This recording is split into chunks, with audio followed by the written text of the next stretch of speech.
I can honestly say I'm so proud of this album. Like, I can't wait for the whole world. I can't wait for the whole world to hear the whole thing, because I think they're gonna be kind of weirded out by how different it is. Kesha fans can't get enough. Kesha claims in a lawsuit that he sexually and emotionally abused her for years. Kesha's new song, titled Praying, due to drop today, written with Macklemore star. And it's been nearly 4 years since Kesha has released a new single after a nasty legal battle. And she's come back in a huge way.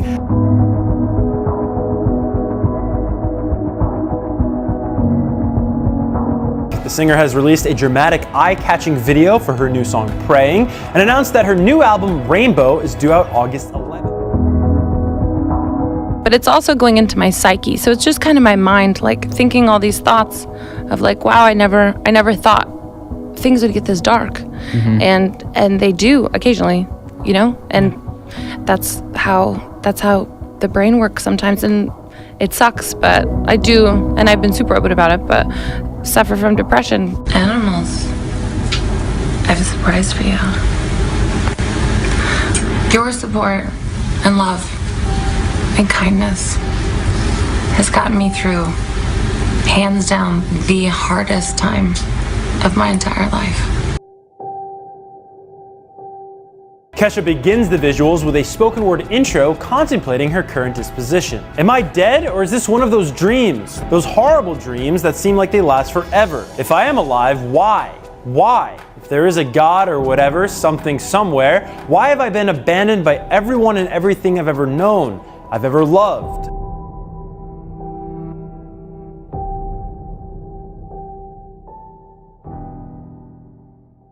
But like, one of the stories, there's a song called Spaceship, and I was in Joshua Tree, totally sober. Yeah. Okay. Let me preface. Okay, completely that's sober. a big deal, by the way. No, it's not a big deal, but I think people would be like, oh, she was like on acid or something. I wasn't. I was on nothing.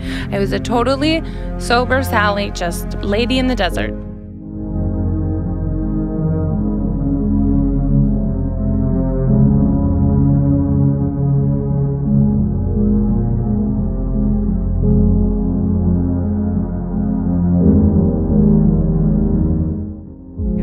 I look up in the sky, and there's a bunch of spaceships. I swear to God, there were like 5 to 7, and I don't know why I didn't like try to take a picture of it. I just looked at it. I was sitting on a rock, and I was like, well, what in the hell is that?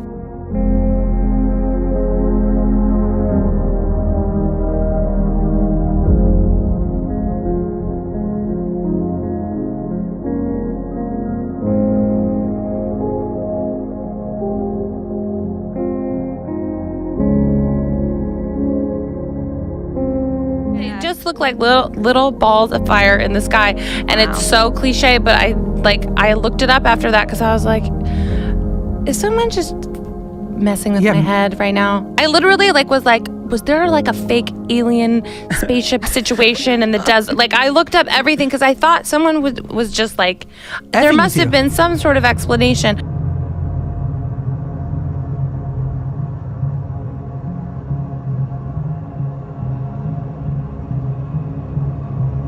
And after that, I was like, okay, so that's been a huge running theme on this album. Like, the cover of my album has a bunch of spaceships. It like really hit me where I was like, wow. It's real. Like, there is something out there, and it might, I don't know what it is, but it looks like a fireball in the sky, and there's like 10 of them, so. That's crazy.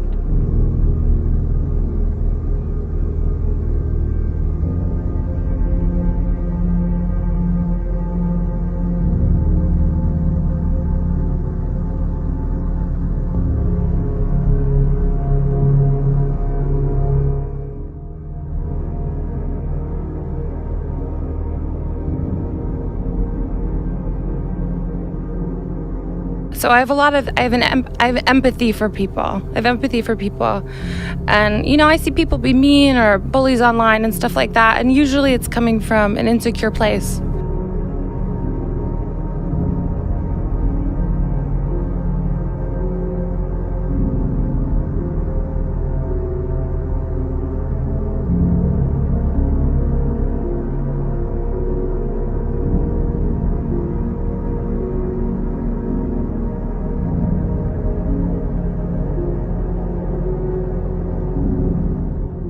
If you're resentful, that's like drinking poison, Yeah, it continues. and does nothing to the other person. It's just like you're poisoning yourself. So it's really the best thing you can do is just forgive and heal and move on. Is forgiveness important to happiness? I think it is.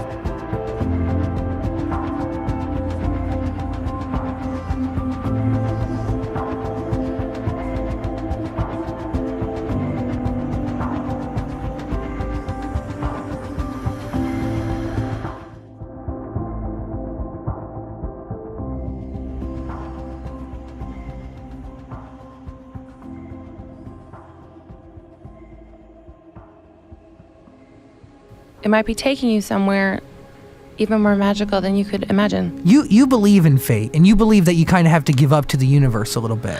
I mean, or you can be a control freak and be like a total psychopath. And that didn't work so much.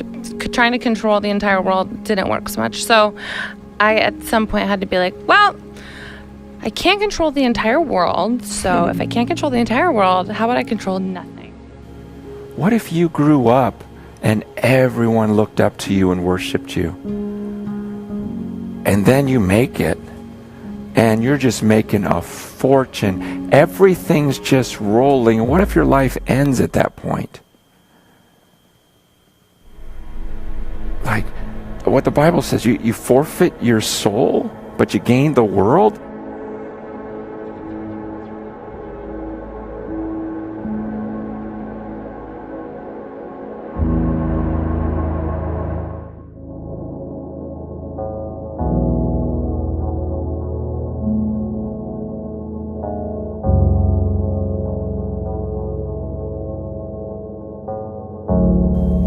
And I'm just telling you, while we grow up, there's a wisdom we gain. You right?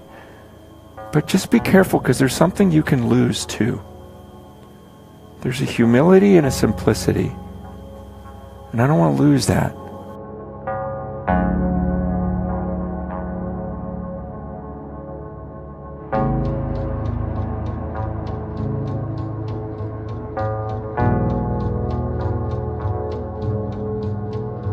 Jesus is walking with that rich young ruler, and Jesus says, just sell everything, give it to the poor. And the guy goes away sad.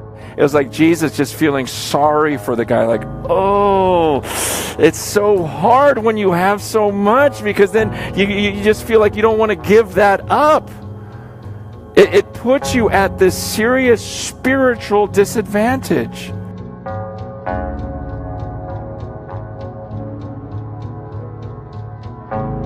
And Jesus says, look, I'm going to hide it from the arrogant.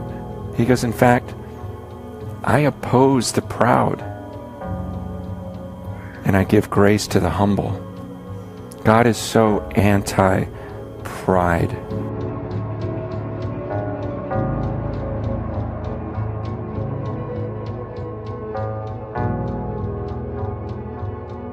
Solomon says that God has placed eternity inside of man's heart, but he doesn't know what to do with it.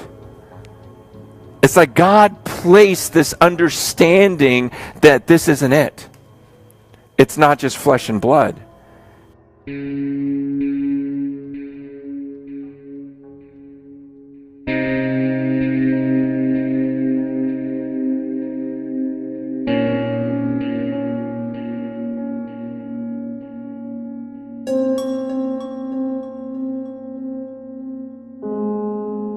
I do believe there's a God.